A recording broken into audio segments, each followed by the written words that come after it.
Now, remind me, you were in the one we did in 2019, I think 2019, 2020, somewhere in there. You were in that one, right? I was actually. I earned a Oscar.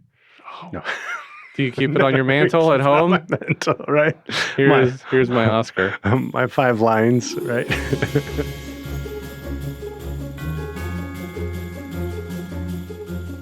Welcome to another episode of The Table of Content. I am one of your hosts, Albert Sines, and this is where we talk about all things We Are One Body Audio Theater.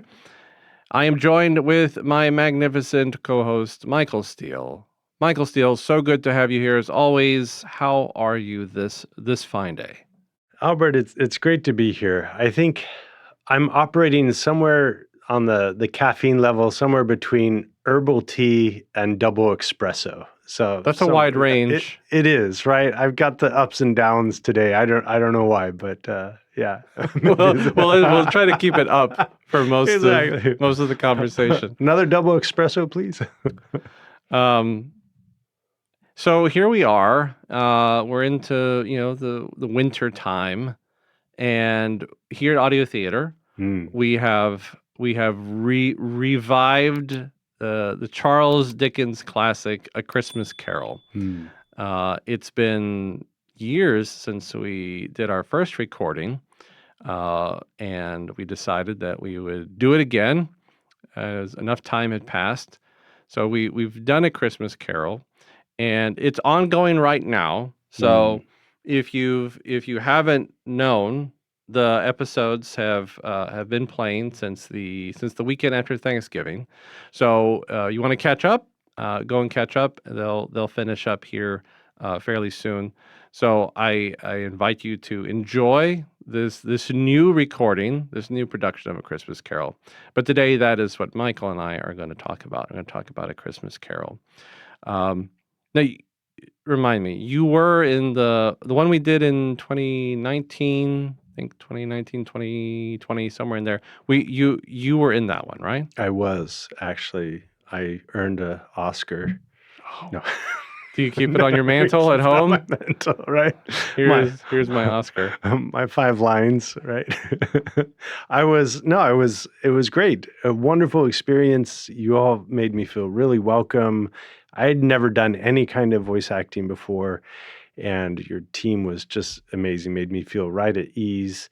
I was one of the party goers for Fred's Right. Christmas party. Nephew Fred, Nephew right, Fred, right, and his party goers, right. Yes.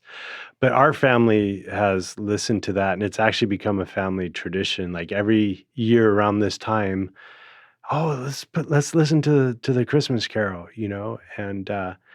and that's, I was thinking as you were just introducing that's the true sign of a classic, right?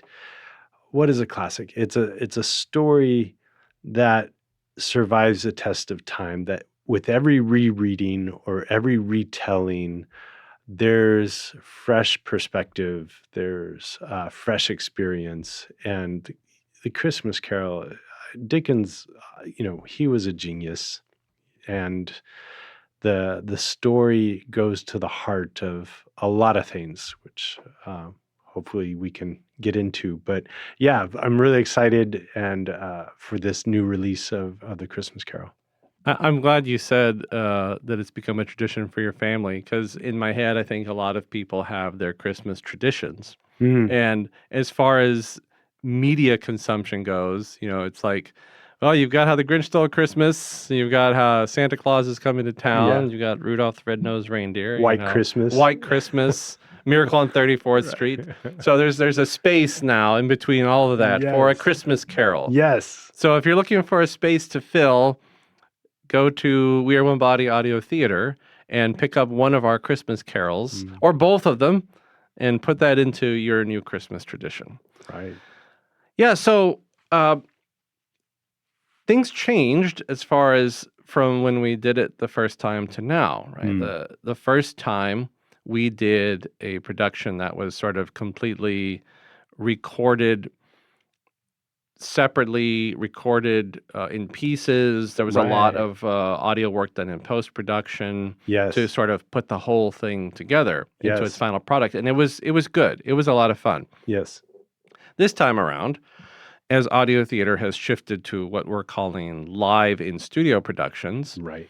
we did not do it that way. This time, we auditioned big for the cast, brought in a lot of new faces and a few people that actually picked up their mantles again from the previous one, It's awesome. and we did it with the whole cast Hmm. and live Foley effects, and it was a completely different experience, right? And you can tell if you look at some of the pictures we have from the previous one and you look at the ones now, it's just it looks different. The feeling is different.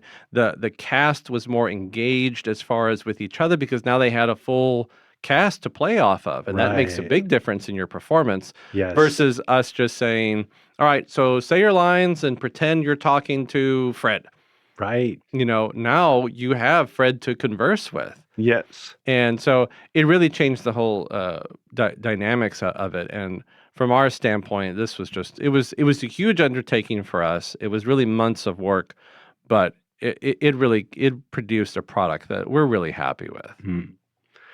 That's wonderful, Albert. I was just thinking, and was going to ask you how, you've seen both. You were involved with both productions, and how is this newer one different from the previous one? And I remember that as going in and recording and really having to imagine myself there at the party and just getting into character. Um, it was a bit of a challenge, and to say my lines. Whereas I can imagine when you're actually with full cast and you're interacting with other people, right? That dynamic is a little bit more natural, and the emotion, the feel of the story is communicated more convincingly. Right. So, Right.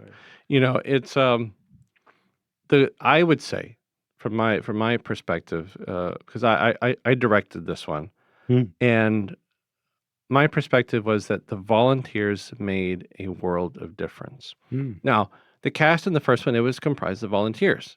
sure. But again, I said kind of coming in pieces, a few times where the cast had someone else to play off of, Mm, but everyone was coming in pieces trying to get things done. right.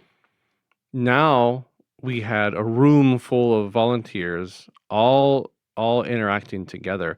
And again with the live Foley, we had volunteers coming in to help with the Foley, Right. right? We had multiple people coming in that were helping to do the sound effects. So now everyone is playing off of everyone's cues. So these volunteers come together Mm, and we do our practice and then we do our recording, and you just hear it come to life, right? yeah. And we were only able to do that because of the volunteers. Right. We couldn't have done that on our own. Yes. So this really talented group of volunteers comes together to do this. And again, we were doing this for several months.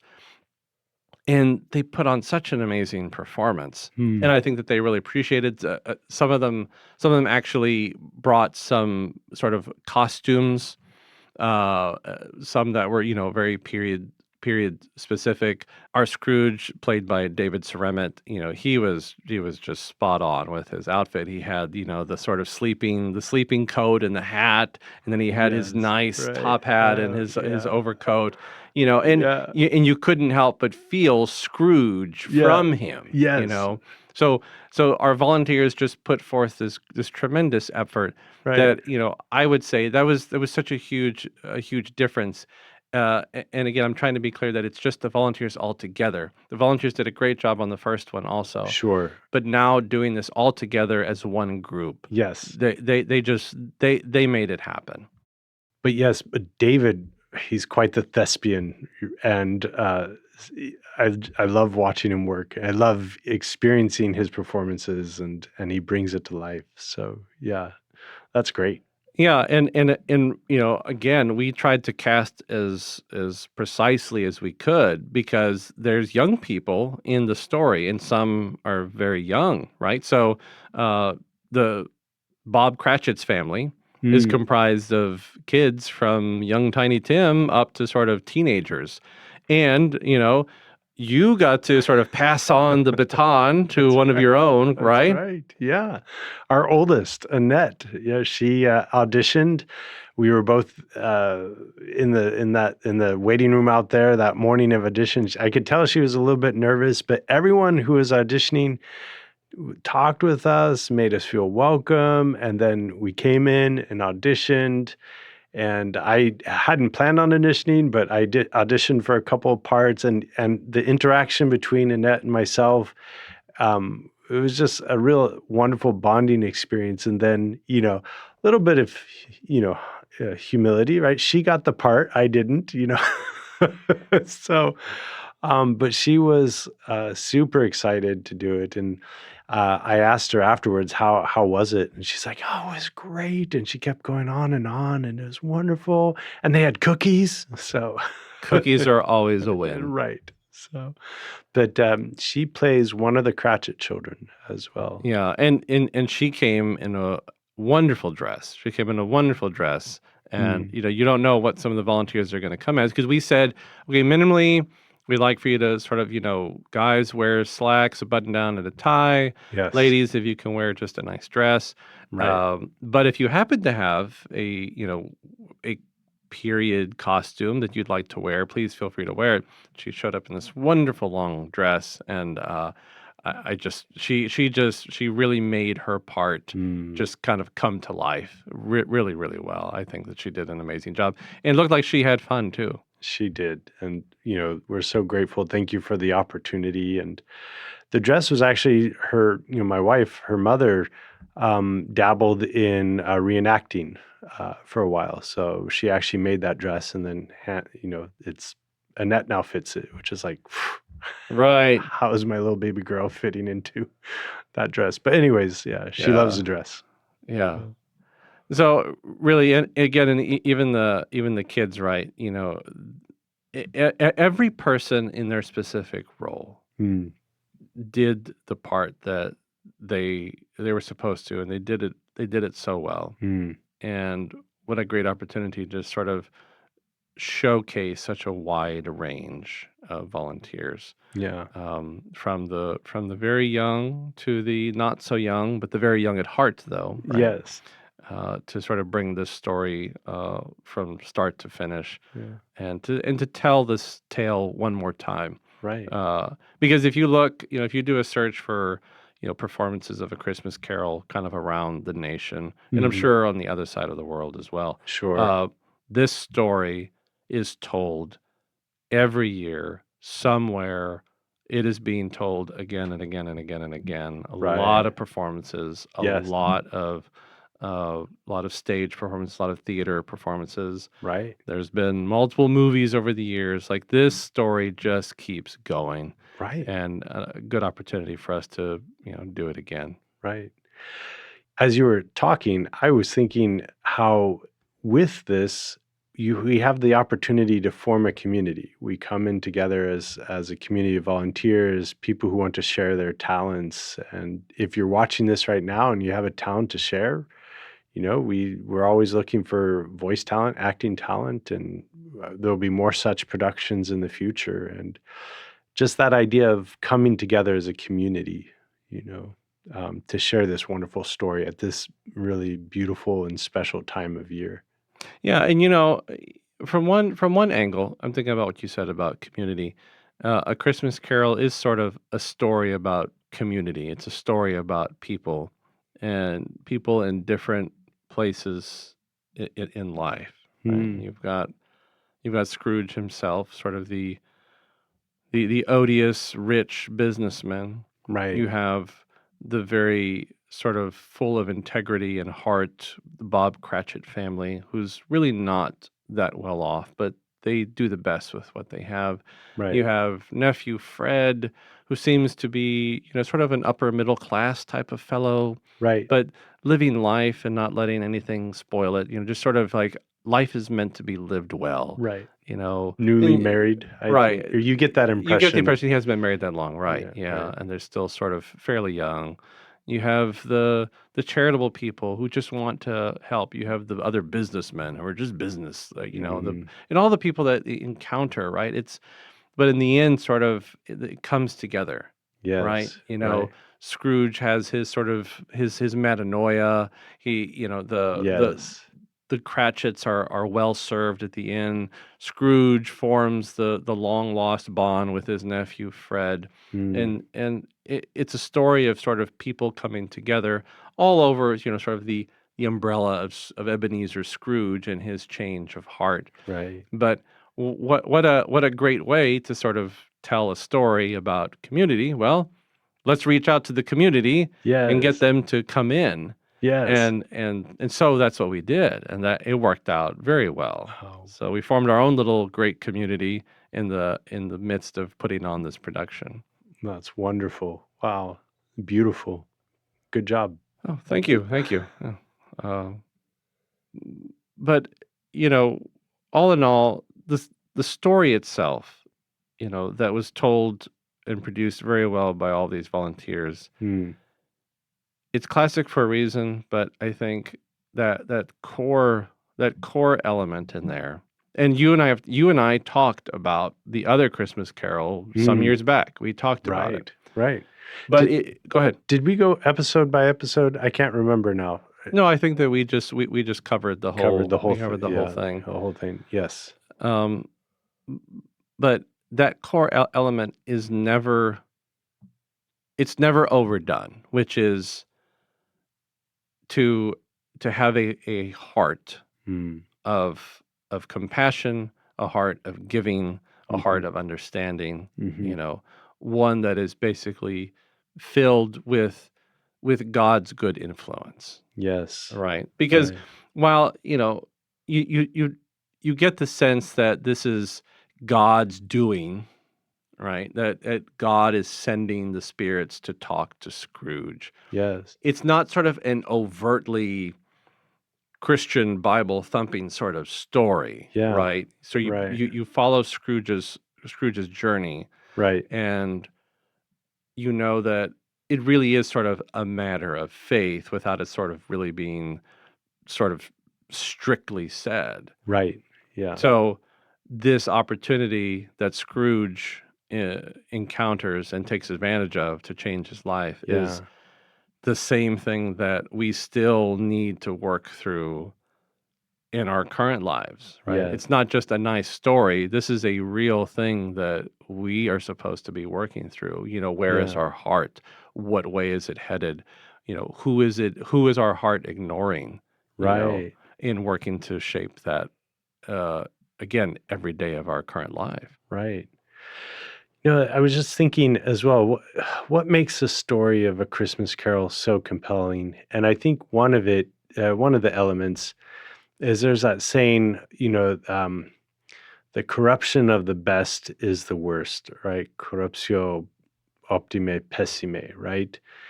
But I think that works in the opposite direction with the story of the Christmas Carol, right? The conversion of the worst is the best, right? And I feel like because Scrooge was portrayed as such a stingy, uncaring, calloused person who happened to be wealthy, right? And then goes through this whole conversion, then has a change of heart. And with that change of heart, his capacity to enrich and to help the lives of those around him is all the greater. I think that's one of the most compelling parts of the whole story. I love it, like when you're reading the story and he's waking up on Christmas morning and he's just so giddy about all the good he can do now that his fear, his callousness, his selfishness are all cured by his experience with the ghost. I think that's one of the things that always sort of brings a tear to my eye. When I read it, just like wow, right? He's like now going to help his fellow man, and he's like super wealthy. Right, you know? right.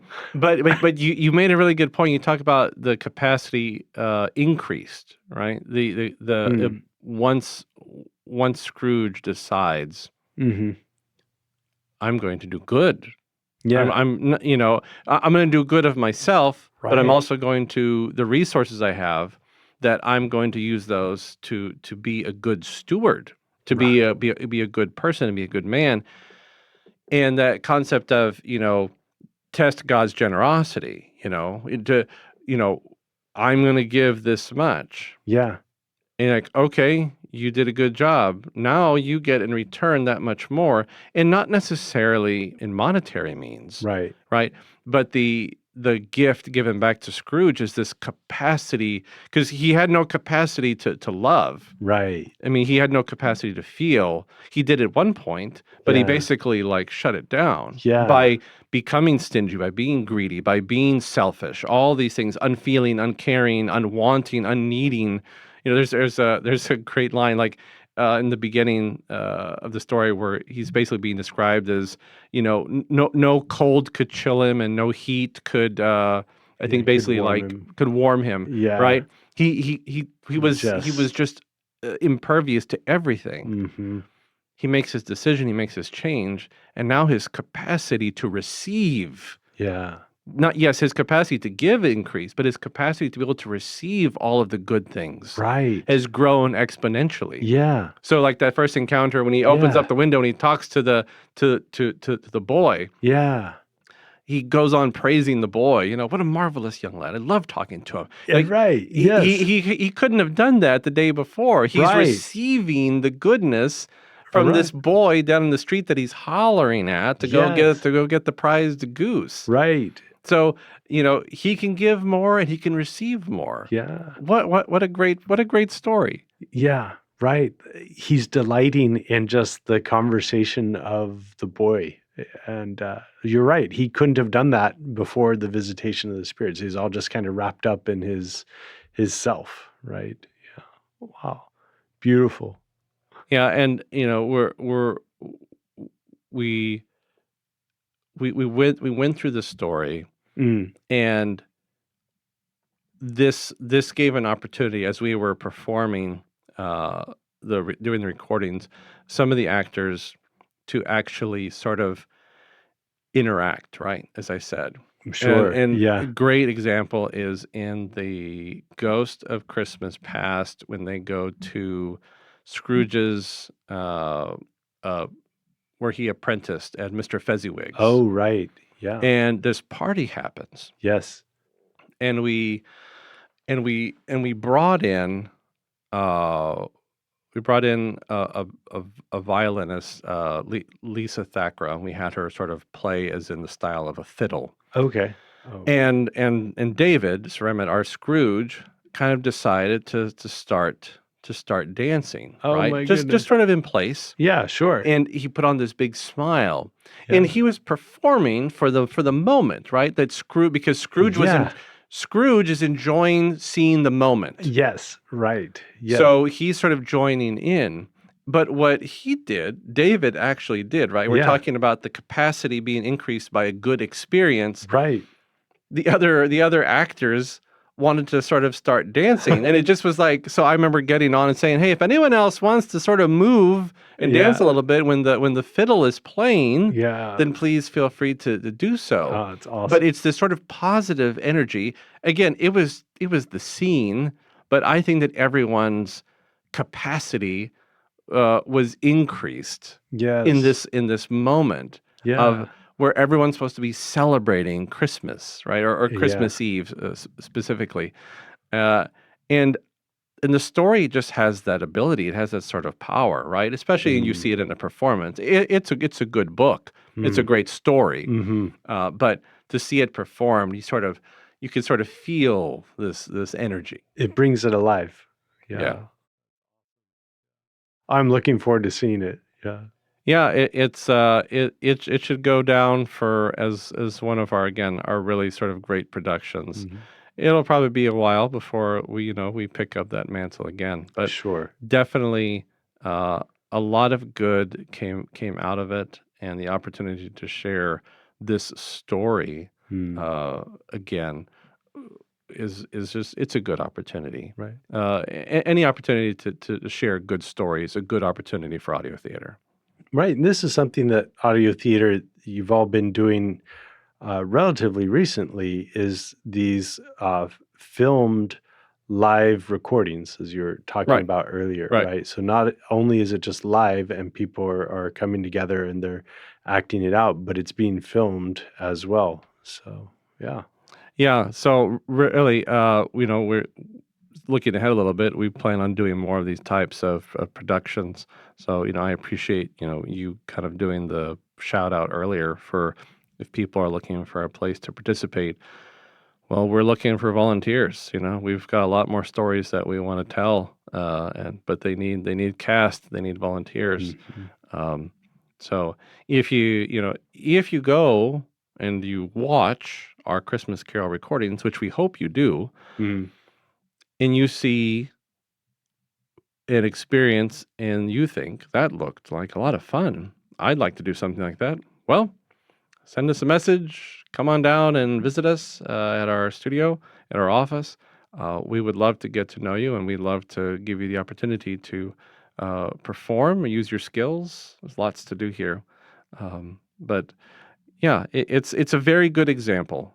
Christmas Carol is a good example of what we're doing here at Audio Theater, and it just happens to just be a really great story in the process. Yeah, very compelling and perfect for this time of year. The softening of our hearts, right? Being able to receive the goodness and the love of those around us, and also to give back in return and just enjoy the season, and especially to tap into the cause of all of this, which is the gift of God Himself to us, Right, right, in the form of baby Jesus. right, right, and you know, it's always a good way to sort of. It's a good thing for all of us, but what Tiny Tim says it best, right? God bless us, everyone. Everyone, Yeah, right? and we hope that that's what God truly does for me, for you, for our audience. That God will bless all of us. So, ladies and gentlemen, we've been talking about this year's production of A Christmas Carol. Again, that is ongoing right now. So go watch episodes that are out. Finish up the episodes. It's 4 episodes. So we invite you to go watch or listen. Uh, watch it with your family. Listen with your family. But absorb the classic. Absorb the story that Charles Dickens told so well, so that we are each able to find the places in our heart that need a little bit of a change, a little bit of a tweak. Michael, thanks for taking the time to talk with me, with the audience about A Christmas Carol. Always such a joy for myself. Thank you, Albert. And likewise, it's always a blessing to talk with you. And I wish you and yours a very blessed Christmas. Thank you. Same to you. Thank you. Ladies and gentlemen, this is the table of content, as you well know, and we will continue to have more tables of content, more episodes where we'll continue to talk about all things We Are One Body Audio Theater. And as Michael said, we wish to you all a very happy and blessed Merry Christmas to come very soon, and may those Christmas blessings extend from you to those around you. Until the next episode, be good, stay safe. Peace. Peace.